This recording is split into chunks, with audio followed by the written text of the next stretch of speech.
What's good, y'all? It's HB Punch and Profit. We are going to break down some of the price action in the NASDAQ today, January 28th, 2025. Um, if you're new, like the video, comment down below, subscribe, and let's get into it. One thing I will say, I will not be trading tomorrow. Red folder news in the afternoon. I tend to stay away from days like that.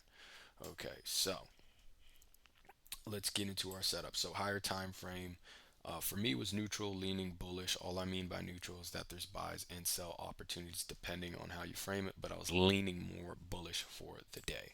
Okay, two and three, we're going to be looking for our signals, inversion, advanced market structure shift, that key time periods, macro, silver bullet hour. Now, inversions will be marked out by an orange box, advanced market structure shifts by blue bolded line. Four stops will be at the swing lows and the swing highs.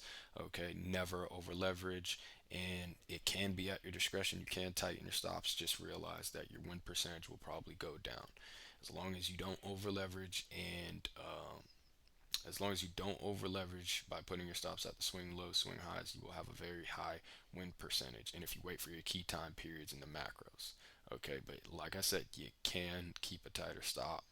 Just make sure you look for good risk to rewards and you're very consistent over time so the odds can play out in your favor. Five, take profit, 1 to 1 or more. That's the base preliminary, but it can be at your discretion once again. So let's get into it. First signal that present itself was right here. Okay, inversion. Now this was roughly at the 9:30 opening. You had this bullish fair value gap overlapped by this bearish one, and you got this advanced market structure shift, and you get a nice trade that plays out in your favor. Trying to clean that up a little bit more. If we look, we at least get a 1 to 1 if I'm not mistaken. Right here, if we kept our stop at the swing high, and boom, you get a nice 2 to 2. You do take a little bit of drawdown. I believe it's like 15 points of drawdown. Well, 18 points, still not bad, right? So that was the first trade, played out very nicely. If you didn't want to trade the open, you could have waited for the 950 macro, get an inversion right here, and I'm going to highlight the bearish fair value gap right here. Boom.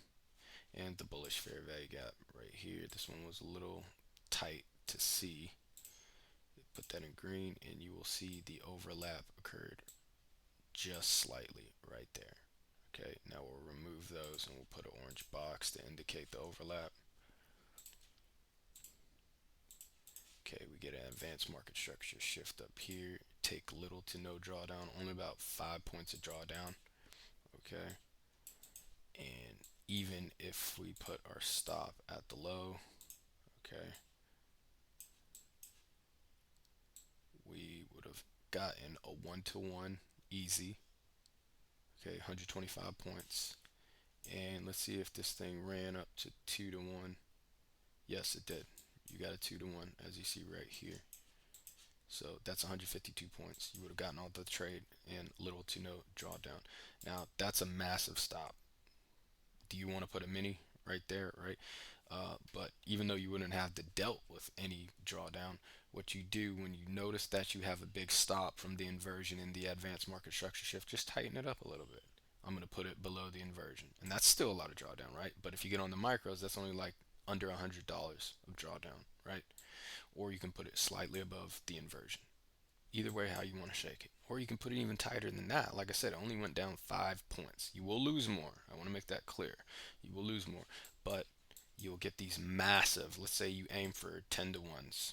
Okay, you're always going to aim for a 10 to 1 with a tighter stop.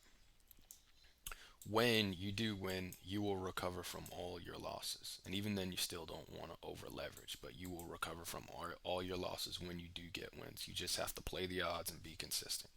So you don't have to keep your stop all the way down. I keep a mental stop. I feel everything out. Sometimes I have a hard stop.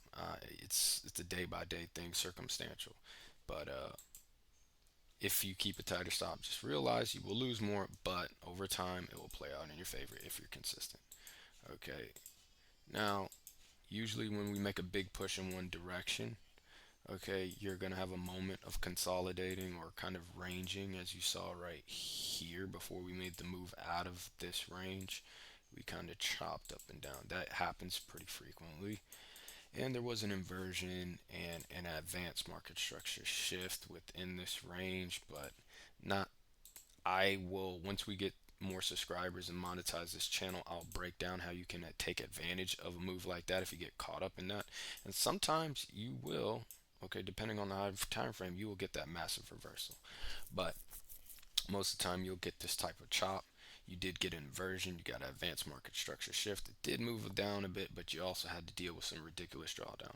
I'm not going to get into how to trade that till we build this channel, okay?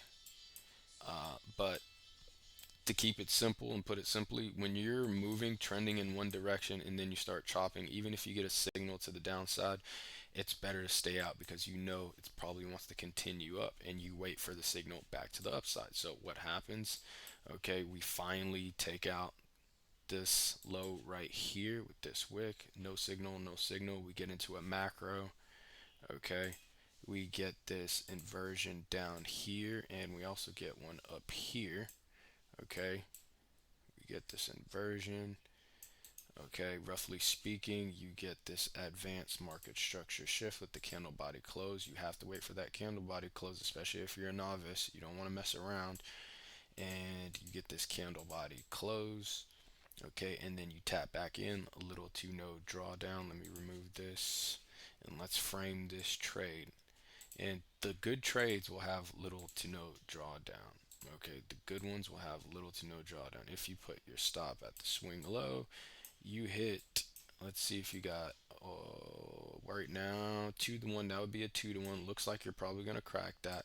But if you aim for a 1 to 1, that was a nice trade, 64 points. Okay, and little to no drawdown. You don't have to keep your stop there. Like I said, keep it above. Let's say you kept it above the inversion. That's only 15, about 15 points. Okay, and you would have had a nice 3 to 1. Let's see if where you at. Right now, you had been at 7. Let's say you're aiming for a 10. We don't know yet. It still has to play it out. But depending on how much you had, or let's say you keep it a few points, like 10 points from the advanced market structure shift. Okay, you hit your 10 to 1 already, and this thing's still moving up. So most likely you're going to get a 2 to 1 if you put your stop at the swing low. That's a 2 so far, and let's see, being a little bit greedy. Yeah, so you hit a 2 to 1 with your stop at the swing low. It's probably going to hit that. If you kept it about 10 points or just slightly above the inversion, right? Looks like you hit your 10 to 1. So beautiful trades. This is HB, Punch and Profit. Comment down below, like the video, subscribe if you're new. Peace.